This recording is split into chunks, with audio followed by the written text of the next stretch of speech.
Oi galera, tudo bem com vocês? Bom, tô preparando um videozinho aqui para vocês para falar do conteúdo agora do terceiro bimestre, tá bom? A primeira parte deles. E nós vamos tratar aqui das matrizes culturais do Brasil, tá bom? É nossa aula de geografia para esse bimestre aqui. Entender o que é a matriz cultural do Brasil? A princípio, então, o que é matrizes culturais do Brasil? Então, está dizendo aqui o texto. As matrizes culturais do Brasil estão relacionadas à formação cultural da nossa população. Tá? São as bases dessas matrizes que foram estabelecidas para a miscigenação de diversos grupos étnicos, ou seja, da formação da nação ou do povo brasileiro. Tá? Então, é a junção de etnias, de grupos humanos que se juntaram, né? Juntaram de diversas maneiras. A gente vai ver mais na frente como aconteceu essa junção aí. Mas nós vamos entender como foi feita, como foi formulada, né? Como teve origem a nação brasileira, como surgiu a população brasileira, os nossos hábitos, os nossos costumes, a nossa língua, que é também miscigenada, tá bom? Então, essa é a ideia, entendermos esta miscigenação. Tá? E as principais raízes disso. Nós tivemos outros migrantes, mas entender primeiramente, as principais raízes disso. Então diz aqui, a população do Brasil é uma mistura rica entre índios, brancos europeus e negros. A formação dessa identidade cultural começou no período colonial, lembra? Então foi lá no início, em 1500, quando o Brasil foi descoberto pelos portugueses, que aqui chegaram. Quando eles chegaram aqui já havia os indígenas, tá? Várias tribos aí que nós vamos ver mais um pouquinho na frente. Então, foi as duas primeiras etnias que se encontraram nesse sentido. Os traços culturais dos brasileiros são muito diversificados. Essas misturas podem ser vistas de forma bastante evidente nos cidadãos que vivem no sul do Brasil, no norte e no nordeste do país, né? Então, nós temos grupos assim, até diferentes, distintos, né? Bastante diferentes com sua origem, devido à sua miscigenação, né? Dependendo do local do país onde eles nasceram.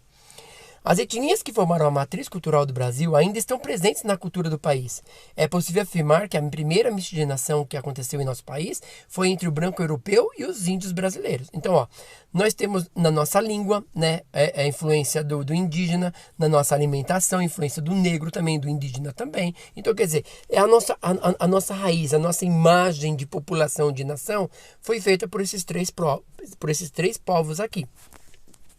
Os negros que foram trazidos ao país como escravos constituíam o terceiro elemento da formação étnica do Brasil.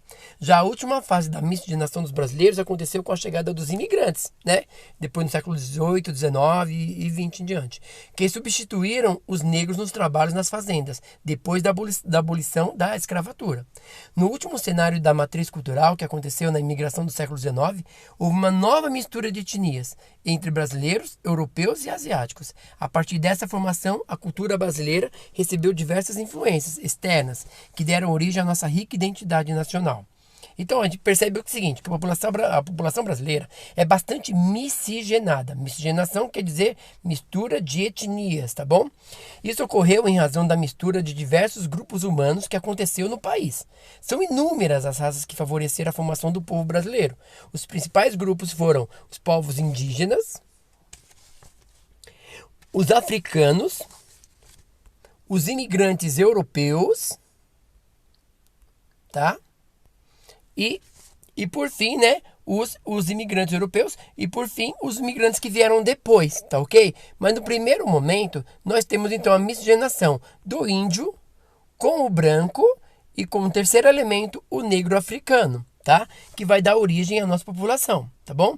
Então os povos indígenas, antes do descobrimento do Brasil, o território já era bastante habitado por esses povos, tá? Nesse caso, os índios, existem diversos grupos de indígenas do país. Entre os principais estão o Carajá, o Bororó, o Caigangue, os Yanomamis. No passado, a população desses índios era de quase 2 milhões de pessoas, então era uma população bastante considerável, né? A população dos índios no Brasil. Já os povos africanos, grupo humano que sofreu uma migração involuntária ou forçada, pois foram capturados e trazidos para o Brasil, especialmente entre os séculos XVI e XIX.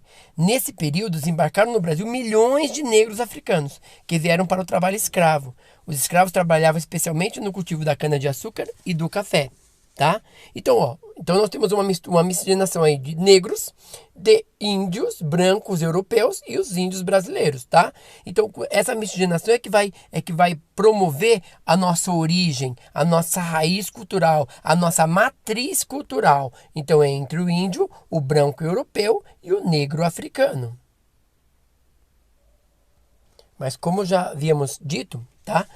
Toda essa imigração no Brasil, os outros povos que vieram depois, vai ajudar e vai contribuir também nessa miscigenação. Entendam bem, a nossa raiz de miscigenação, a nossa primeira raiz fundamental, tá bom, para nossa nação, é a formação, é a mistura dos grupos étnicos, o índio, o branco e o negro. Mas depois vocês já viram aqui que depois do século XVI, depois do século XVIII, XIX e XX, chegaram novos povos também, tá bom?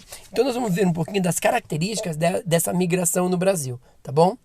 Então, ó, o processo de imigração do Brasil começou a partir de 1850, com o fim do tráfico de escravos, né?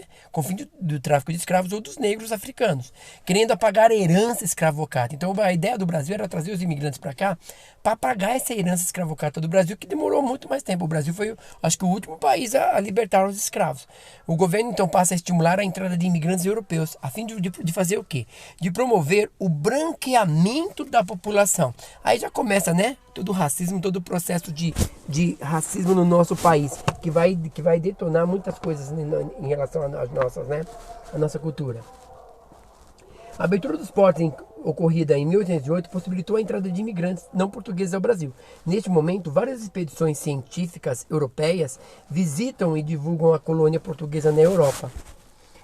Também se registra a instalação de profissionais liberais, especialmente no Rio de Janeiro. Tá? Com a proibição do tráfico de escravos em 1850, o desenvolvimento das lavouras de café e o preconceito racial induziram a entrada de imigrantes europeus no país. Com as guerras de unificação na Itália e na Alemanha, são trazidos pelo governo brasileiro para trabalhar nos cafezais, tanto os alemães como os italianos, espanhóis e os japoneses também.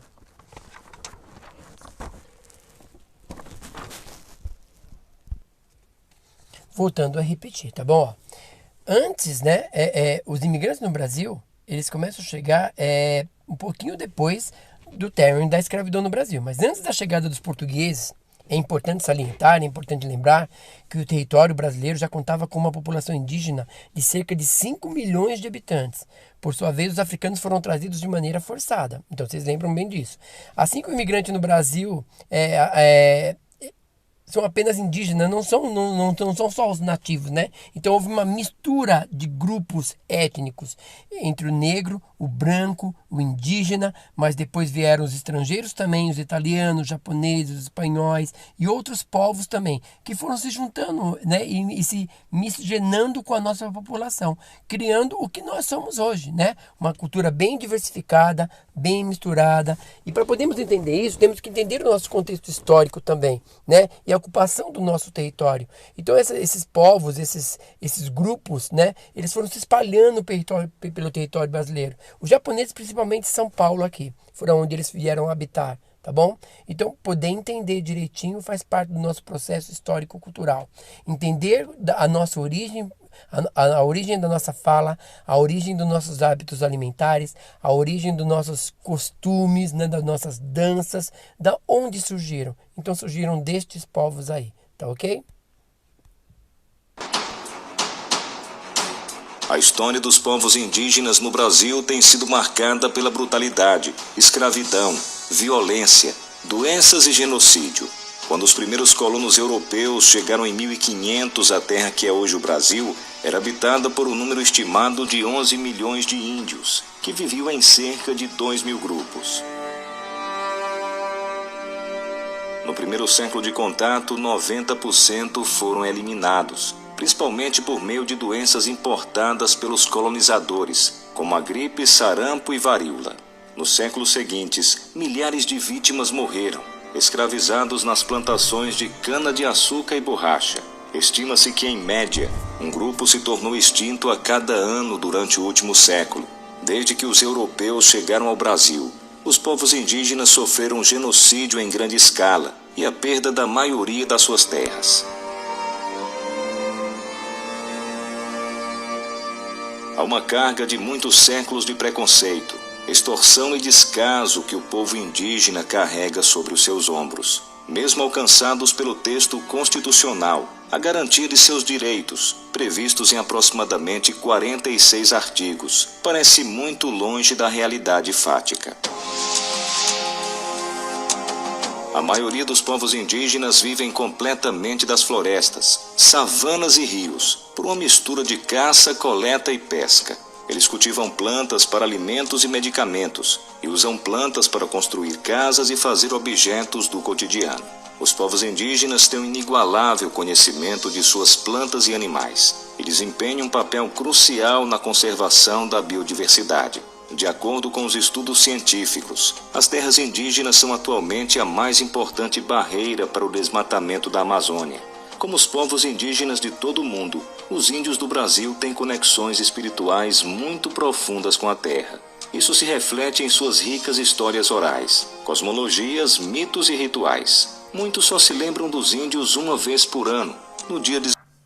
Olá pessoal, sejam bem-vindos. Hoje nós vamos falar de como era a vida dos escravos no Brasil.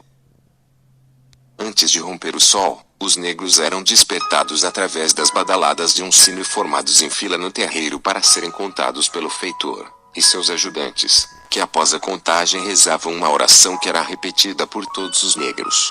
Após ingerirem um gole de cachaça e uma xícara de café como alimentação da manhã, os negros eram levados pelo feitor para os penosos labor nas roças. E às 8 horas da manhã o almoço era trazido por um dos camaradas do sítio em um grande balaio que continha a panela de feijão que era cozido com gordura e misturado com farinha de mandioca, o angu esparramado em largas folhas de bananeiras, abóbora moranga, couve rasgada e raramente um pedaço de carne de porco fresca ou salgada que era colocada no chão, onde os negros acocoravam-se para encher as suas cuias, e iam comer em silêncio. Após se saciarem, os negros cortavam o fumo de rolo e preparavam seus cigarros feitos com palha de milho. E após o descanso de meia hora, os negros continuavam a labuta até as 2 horas, quando vinha o jantar. E ao pôr do sol eram conduzidos de volta à fazenda, onde todos eram passados em revista pelo feitor e recebiam um prato de canjica adoçada com rapadura como ceia, e eram recolhidos à senzala. E em suas jornadas diárias, os negros também sofriam os mais variados tipos de castigo. Nas cidades o principal castigo era os açoites, que eram feitos publicamente nos pelourinhos, que constituíam-se em colunas de pedras erguidas em praças públicas, que continha na parte superior em algumas pontas recurvadas de ferro, onde se prendiam os infelizes escravos, e cujas condenação, a pena dos açoites, eram anunciados pelos rufos dos tambores para uma grande multidão, que se reunia para assistir ao látego do carrasco abater-se sobre o corpo do negro escravo condenado, para delírio da multidão excitada que aplaudia, enquanto o chicote abria estrias de sangue no dorso nu do negro escravo, que ficava à execração pública. E um outro método de punição dado aos negros foi o castigo dos bolos, que consistia em dar pancada com a palmatória nas palmas das mãos estendidas dos negros, e que provocavam violentas equimoses e ferimentos no epitélio delicado das mãos. Em algumas fazendas e engenhos, as crueldades dos senhores de engenho e feitores atingiram a extremas incríveis métodos de castigos ao empregarem no negro o anavalhamento do corpo seguido de salmoura, marca. Bom, coloquei uns 2 vídeos aqui para vocês terem alguma ideia, né, da nossa miscigenação, né, do sofrimento do indígena, do sofrimento do negro, né. O branco sofreu pouco aqui. Então, quando a gente fala em racismo neste país aqui, nós estamos falando de um débito muito grande, né, que o povo branco tem para com o índio e para com o negro também, né? Porque a gente pensar bem, um pouco mais aí de 200 anos, né, é que os negros foram libertos da escravatura, né? Que o povo negro foi liberto da escravatura, porque eu me considero como negro também, porque eu tenho um pezinho também ali na África também, né? Então a gente percebe como era o sofrimento, apesar da miscigenação. Foi uma miscigenação que aconteceu de uma maneira, historicamente falando, bastante dura, bastante perversa, né?